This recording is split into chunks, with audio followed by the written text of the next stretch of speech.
How's it hanging? How's it happen? You guys know this is Kevin from the Chord Progression Podcast. Yeah, we are literally getting closer to the end of the year for 2022.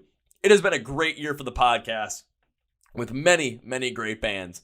So I'm going to bring in another one because we're just going to keep this year rolling all the way to the end of it. So before we jump into it, I want to thank support for this podcast. So let's thank Manscaped. That's right, Manscaped still sponsoring the podcast. The code still works. Oh, yeah, it does. We've checked that out. So when it comes to Manscaped, yes, we're getting closer to the holiday season. It's the holiday season.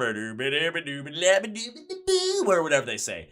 I mean, I still like Drake Dunder's This holiday, I want to be alone. And they'll say, Rudolph, fuck off. And I mean, I love that word. Love that line. But when it comes to finding a good gift for, maybe you're the man in your life or the guy in your life or anybody that, might need some help grooming down there, if you know what I mean. I mean, the last thing you want to do is have a gigantic Christmas bush down there. No, if you want to deck the halls this winter, you want to deck the hall this holiday season, you got to make sure that you're not decking yourself as well.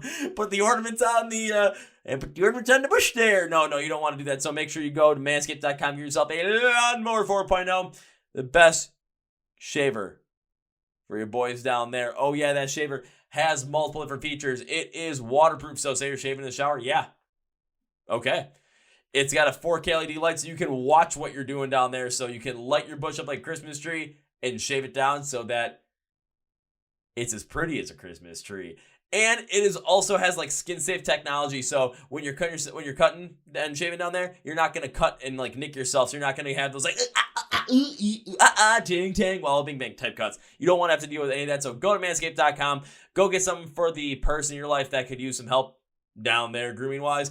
And you can get 20% for free shipping with the code CPP at checkout, manscaped.com. Link to the podcast. Now our feature presentation. So man, we've got a lot of great bands over from the UK so far this year. We had a lot of great bands from the UK last year. I want to just shout out Caskets for that one specifically because Caskets, oh God, are they good. But my God, we've got another great one coming for today. Daniel and Jack from the band The Hunna are here today. Their self-titled album is out by the time this podcast is because it came out on October 28th. So go check it out if you like that guitar riff-driven style. We talk about the style of the music. We talk about what the band dealt with through the whole entire COVID pandemic, being back on the road, what it's like, getting these songs out to the fans, and just being themselves and why it's important to be themselves, along with their song Trash, which is a big old F you to the industry that tries to control you, I guess. Yeah. You guys remember the song Whatever by Avoid? This is like another song that's in the same energy. So do I like it? Oh yeah. You like this podcast? Oh yeah. Are you guys ready? Let's go! Yeah. Well, ladies and boys and girls, listeners of the Chord Progression Podcast. One of the places I found some of the greatest music so far on the podcast, and just originally, has been the United Kingdom, has been England. And when this one got sent to me, I thought, okay, let's take a look at it. Let's hear it. And all of a sudden, this was like blast to the past for me. Fun, driven, rock style music. You're going to absolutely love it. The brand new album from The Hunna, their self-titled album, is out on October 20th, 2022. So by the time this episode releases, the album will be out. And let's talk to the guys all about it, shall we? So please welcome Daniel and Jack from the band The Hunna to the podcast. So gentlemen, welcome to the Chord Progression Podcast. Yeah. Thanks for having us, man. Thank you. Cheers. Thanks for being on, guys. How is everything going in your world? Because I know right now you guys are getting ready to go and play a show right after we're about to, do this little podcast interview. And with the album, we're recording this right before it comes out. So how has everything been going on your end, especially leading up to this moment? Good, man. We've just been mad busy, just playing shows.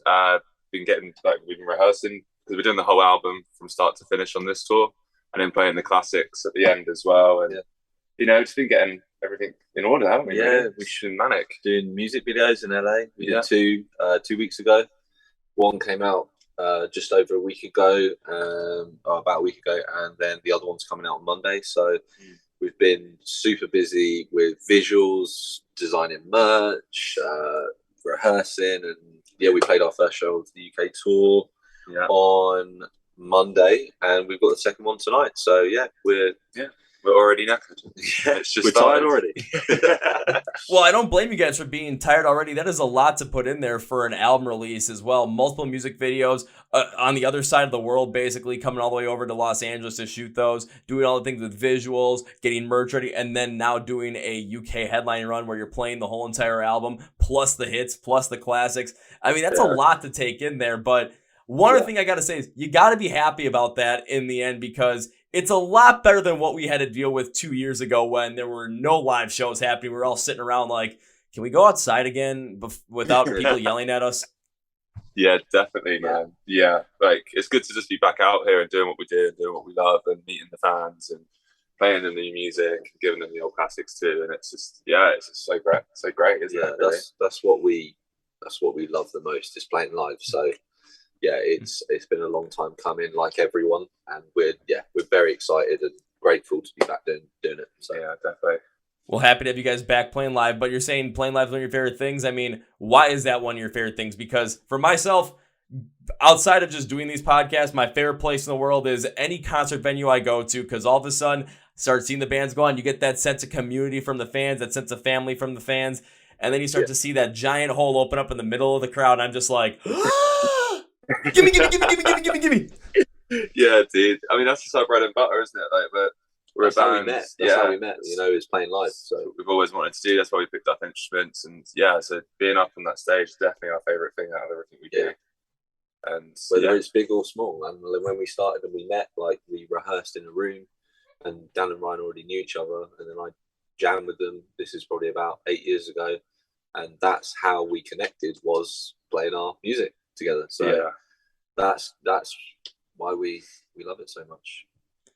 You literally built a whole nother family just off of playing music with each other, and that is the absolute beauty and absolute power of music, and that is why I'm so glad that we have it back once again, that the pandemic, is pretty much like, okay, that's in the rear view, live music is back, bands are going back out on the road, and we're able to actually see them perform live once again. We're able to get that feeling, we're able to get that genuine human connection and create that positivity, so that you go to shows right now, you're going to as many shows as possible. You guys are playing as many shows as possible. You might be seeing some of the same people over and over again because they just love the music so much. They love the vibe of the live show. They want to be there and they want to connect with not only you guys up on stage, but everyone else in the crowd. You're creating like an actual like religious feeling moment right there. And it's a beautiful thing.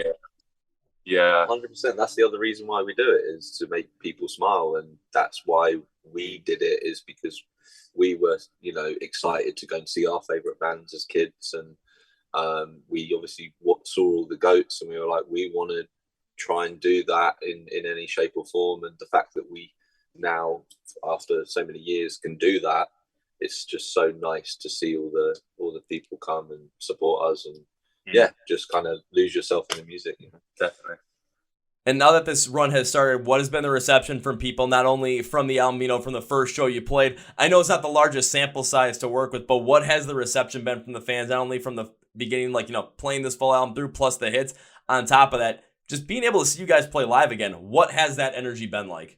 It's been incredible, man. Like, people have just been so gassed. I feel like a lot of people have been waiting for a really long time to see us again, and and us giving them the album live exclusively before it's even out, they're just over the moon. And afterwards we go to the merch stands after we play gigs to meet as many people as possible and have chats and sign stuff, take photos and whatever they want, really. And they've been over the moon, man. They absolutely loved it. They just think it's incredible, and they're also really just happy we played the old bangers as well for them.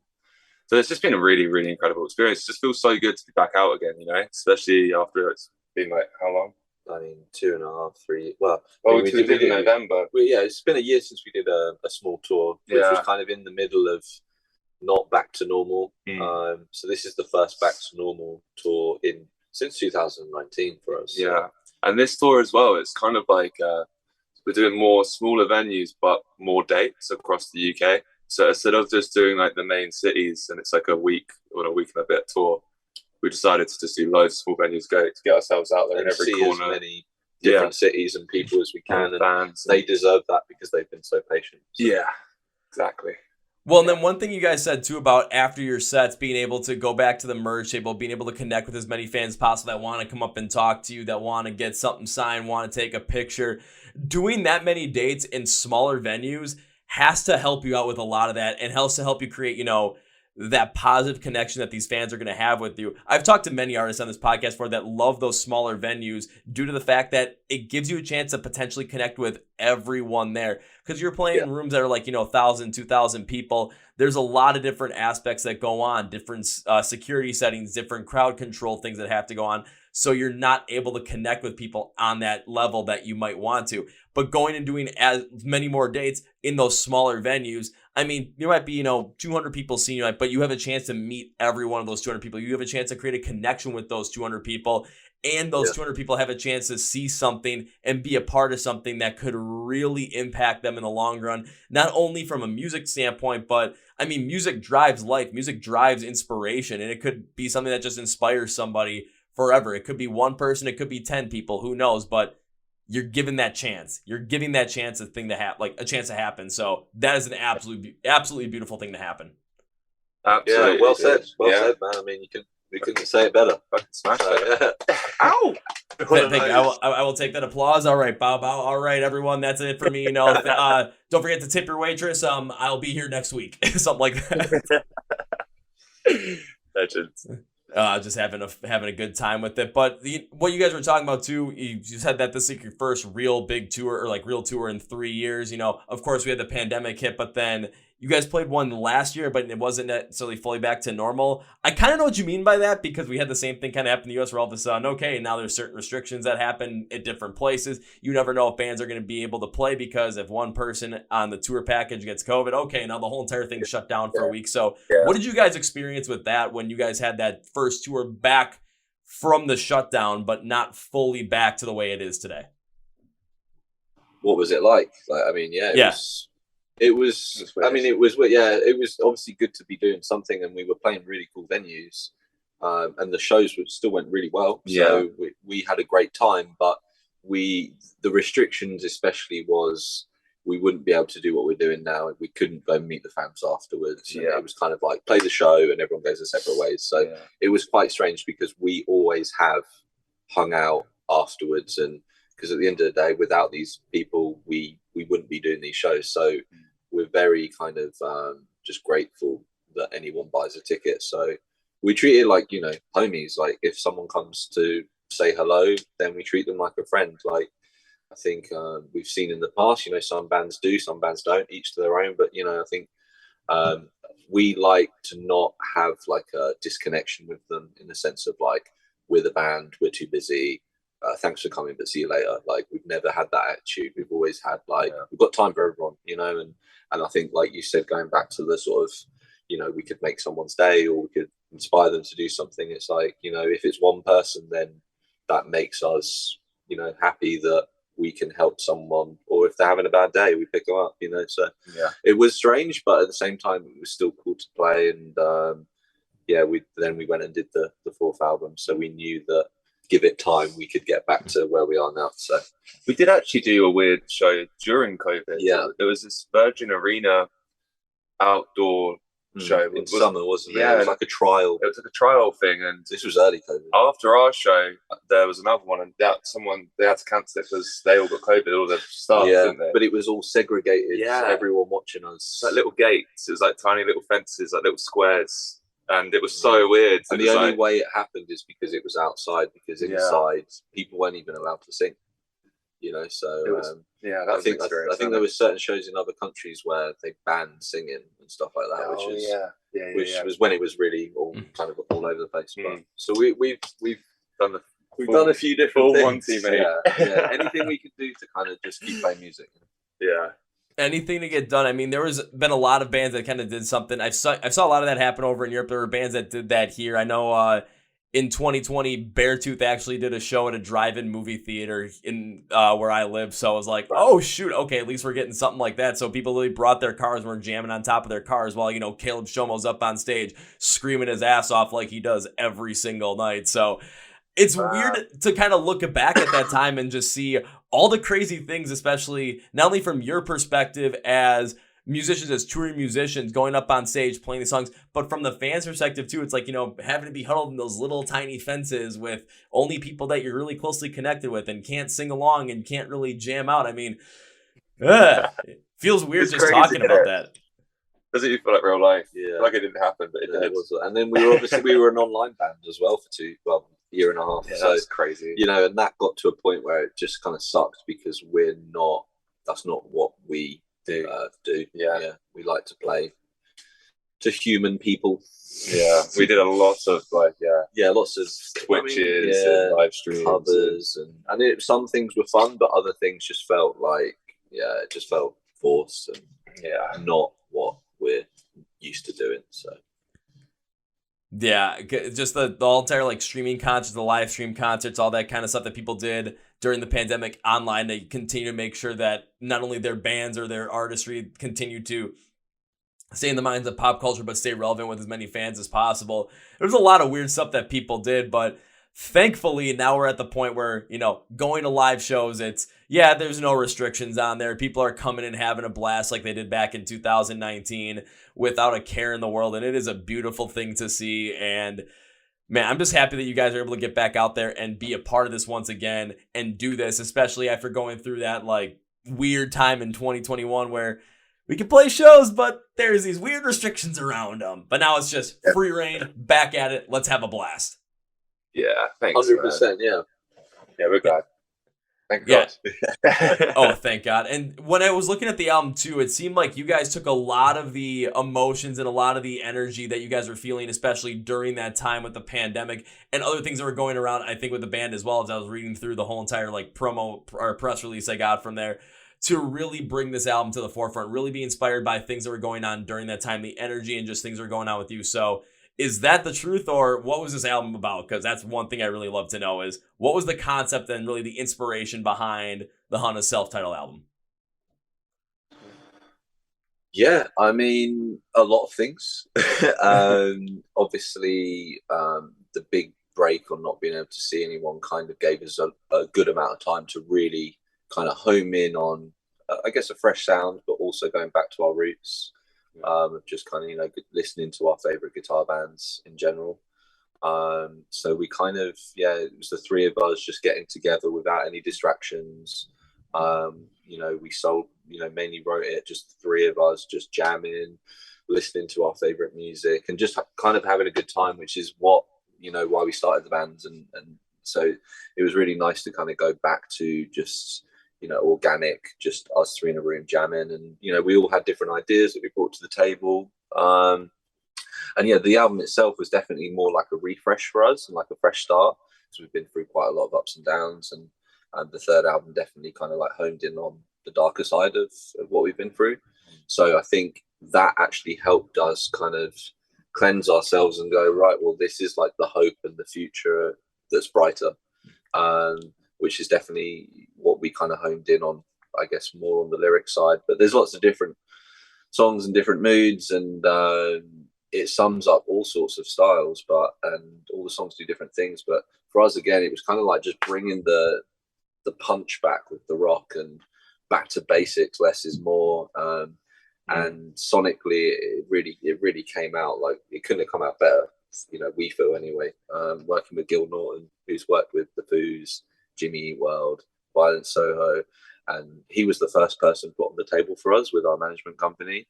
And you know, to know who he'd worked with, we were like, wow, like we were like, oh, yeah, you know, we're not worthy. We're not worthy. Yeah, 100%, bro. So that as well, working with him really brought our music to the next level. We'd already wrote the songs, but working with him just pushed us as musicians. And you know, like the guitars alone in the album just sounds so, it's nostalgic as well, bro. We were going for like a timeless feel, and like the noughties and the 90s, the Nirvanas and Foos and Deftones and these type of bands. We were like, we want to make something we're proud of. We can look back in like 20, 30, 40 years time and go, it still sounds dope. Yeah, you know.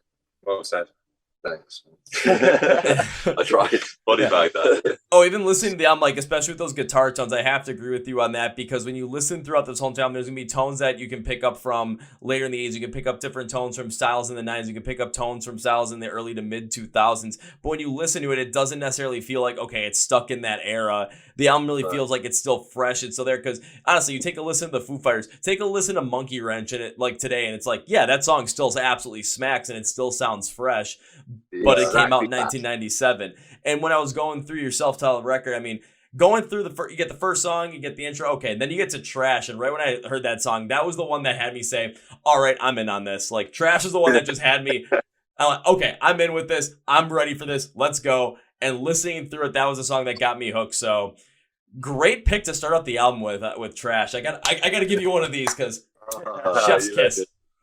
Thanks, man. Yeah, we love Trash. Yeah, we love that. That's our fuck you to the industry. You know what I mean? Like, this industry's savage, so it's nice to something we were in control of, just to say like fuck you. Yeah, let it out and have fun with it. But like Dan came up with the riff, and like the type of riff that is just what we've grown into. But we've always loved those type of punky riffs and grunge. But it's so nice to just write that song from that riff, and it slaps live as well. We're so stoked how that came out, and it is a fuck you to the industry because a lot of parts of it suck and just are against real music. So we're kind of had fun with it.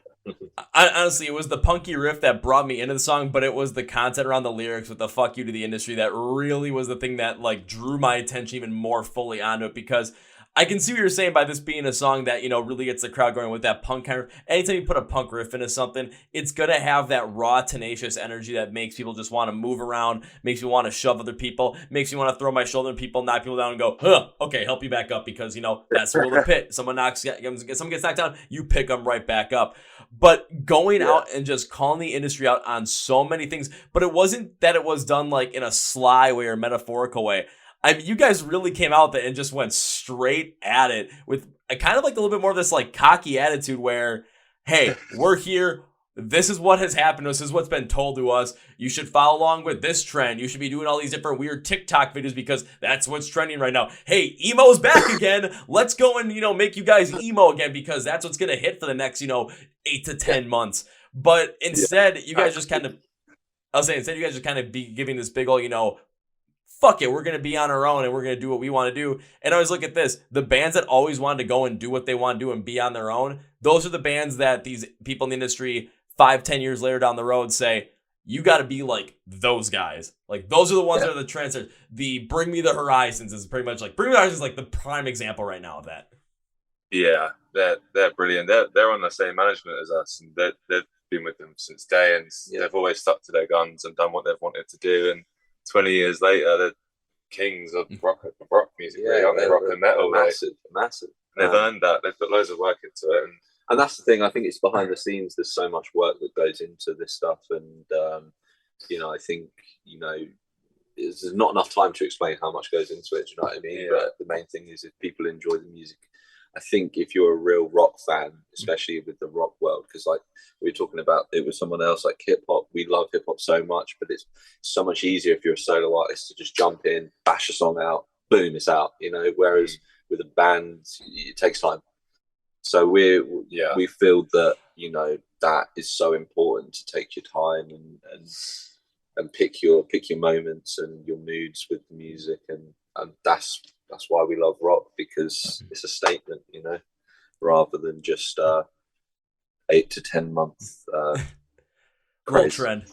Yeah. You know, just instead of following the trend, is following something that's going to have substance, that has focus behind it. I mean, take a look at, like, again, the bands that are really the ones that are driving a lot of the force now in rock and roll, the ones that are really rising through the ranks.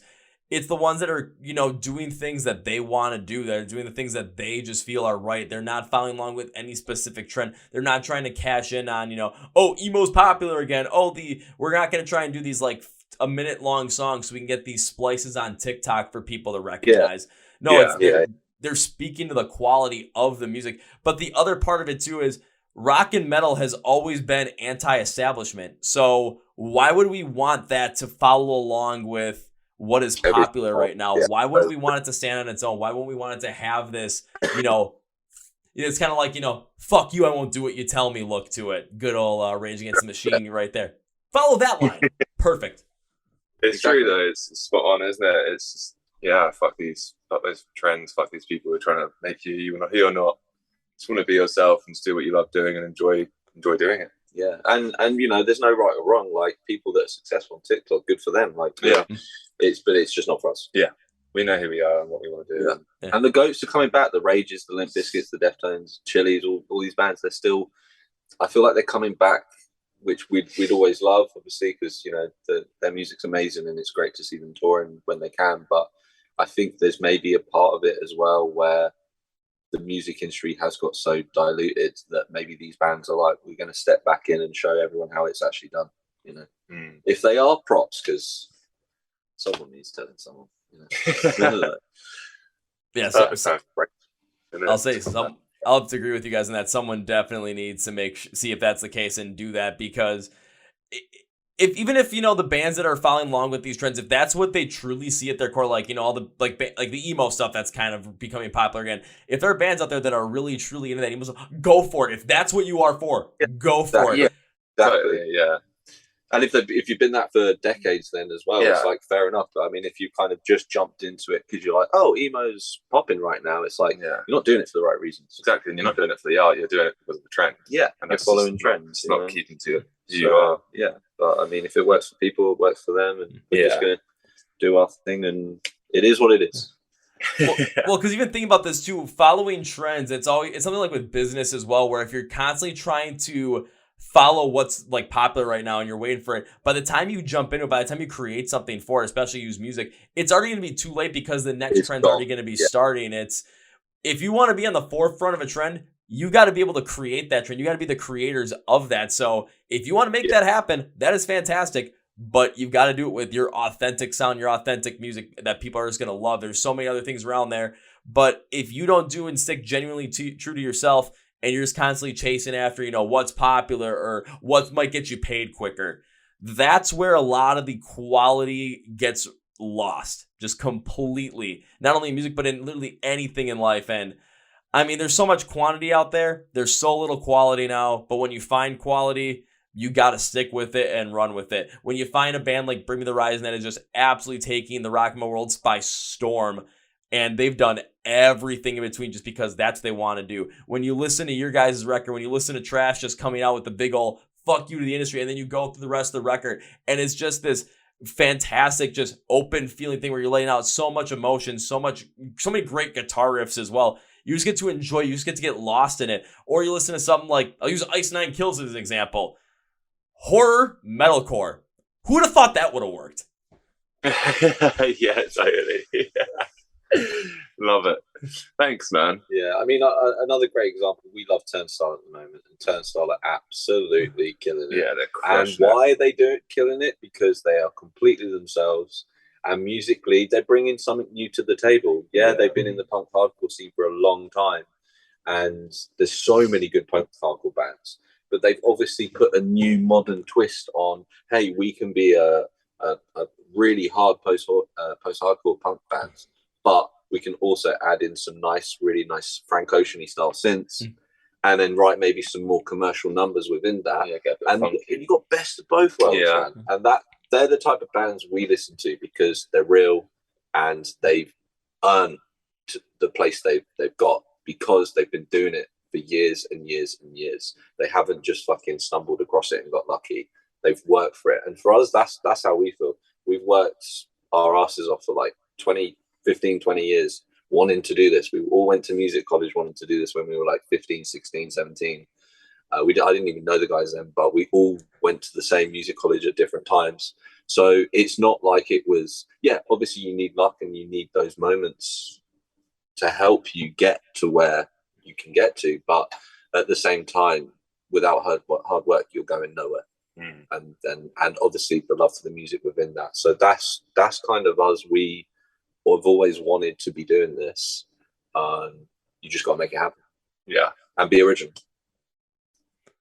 Just gotta make it, be original, and you are gonna get those moments. You're gonna get those bands where all of a sudden, stuff happens. Just they find those moments, they find those times, they get lucky. But it's always a lot better when that happens, when there's so much, foundation for them to build on that they've already built off on, because they put in so much work, so many years of work, so much dedication to it that the body of work speaks for itself when that moment hits. You don't want that moment to hit and all of a sudden, okay, what now? And then you end up like the Island Boys.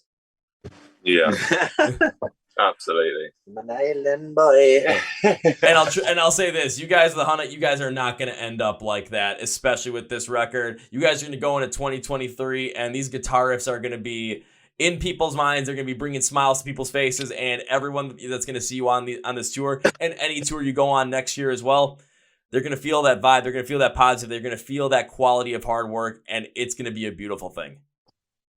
Awesome. Thank you, man. We appreciate that. Yeah, I really do. Thank you. You're very welcome, man, because I know you guys are playing later tonight. We're going to close this podcast now, and one thing I like to do is give my guests, which is both of you gentlemen right here, a chance to say whatever you want to say, plug whatever you want to plug, promote whatever you want to promote at the end of the podcast. So, guys, the floor is yours. You got it. The album's out October 28th on all platforms. If you go to @the_Hunna_bands on socials, you can pre-order the album there. You could buy physicals. We're doing cassettes, CDs, vinyls. They look great, and we're trying to bring back that physical vibe, so you can touch it and feel it and play it. And yeah, we're going to hopefully come back to the States soon and tour, hopefully next year. So yeah, but all round, we appreciate anyone that checks us out, and we hope to meet you guys at a show and rock on. Fuck yeah. Yeah, thank you. Say perfectly said. Now it's time for this podcast with three things. So first off, yeah, Hunna's self-titled mail will be out on October 20th, 2022. By the time this podcast comes out, it'll be out. So make sure you go and stream it, listen to it, download, buy some of the physical copies so you can actually invest in the music, listen to it, and really get an investment in there. Buy a cassette, buy a CD, buy a vinyl, because this thing likes to play vinyl. It needs more, guys. So that thing's going to get filled with it. And you're going to want to follow along with their socials as well, so you know when more stuff gets released, when more videos get released, and when they go on tour. So instead of having to search all that stuff up yourself, description of the podcast, go where it says Find the Hunna online. There'll be links for everything. There'll be labels right next to those links so you know what is what. I'm doing all the work for you. It's going to be a click the link, like, share, subscribe, listen, buy, all that kind of stuff. Anything to support them, I'm doing all the legwork. All you got to do is click and take it from there. Now it's time for number 2, guys. You said you're hoping to come to the U.S. in 2023. Well then, because I have guests in this podcast, and whenever I have guests in the podcast I enjoy, I tend to make a certain promise, and you gentlemen absolutely hit on this. So my promise to you is this. It's not an if. No. It is when I get to see you guys perform live for the first time, because it's going to happen. We just don't know the day or time yet. When I get to see you perform live for the first time, I promise you guys is this. First round's on me. Boy, what a lad. You're first on the guest list, bro. Top boy, top lad. Perfect, because you guys will be back at the merch table at the end of the night, and all of a sudden you're going to see me coming with beer. It's like, hey guys, make good my promise. Let's drink! We'll do it in person next time, You're for a sure. legend, mate. Absolutely. And now when we bring this podcast to conclusion, I can't say goodbye for a number of reasons. One, I made you guys a promise that I am going to see you perform live, and first round is on me. I want to continue to support the band, so that's why that's happening, along with the fact that, hell, I would love to have you guys back on the podcast again. This was a blast. This was so much fun. Let's do it again in the future. Maybe 2023. Let's plan for it. Shall we? I think so. We're down, man. We're Perfect. Down. Now, guys, I cannot end this podcast by saying goodbye. That is too final. So I'm going to end it by saying this. I'll see you later. Yeah. Well, folks, I've been with Dan and Jack from the band The Hunna once again. The Hunna's self-titled album is out as of October 20th, so it'll be up by the time this podcast releases. You can go and get a physical copy of that album, whether it's cassette, CD, or vinyl for my vinyl players like Feed Me, Seymour. Yeah. You might want to go catch one of those and pick up one of those, and also go support the band as well. Go buy some merch. Go check out when they're playing live. Follow them on social media so you know when they're playing live near you in 2023, because they're coming over to the States. Oh yeah, first round's on me. You know that's the case. So go to the description of the podcast. It's going to say Find the Hunna online. Links and labels for everything are going to be down there for you guys. So go check it out. Go support the Hunna. Also make sure you follow along with the Chord Progression podcast.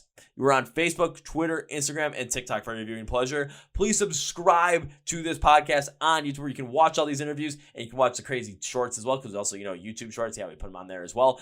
And you can listen to the podcast, subscribe, Spotify, Podcasts, iHeart, Amazon, and literally any platform you find us on. Thank you, Britain Media, for helping us out with that. The audio stream for this podcast has soared in 2022. Big thanks to Britain Media, so I want to give them a shout out. If you are already subscribed, a gigantic thank you to you. If you're subscribing now, I extend that giant thank you to you as well. If you're not subscribed, you're like, I'm good. Please reconsider. If not, you're always welcome back. Please come back. We're always happy to have you. Also want to thank our sponsor, Manscaped. Play yourself a free shipping code CPP at manscaped.com. Thank you, gentlemen, Daniel and Jack from the Hunna.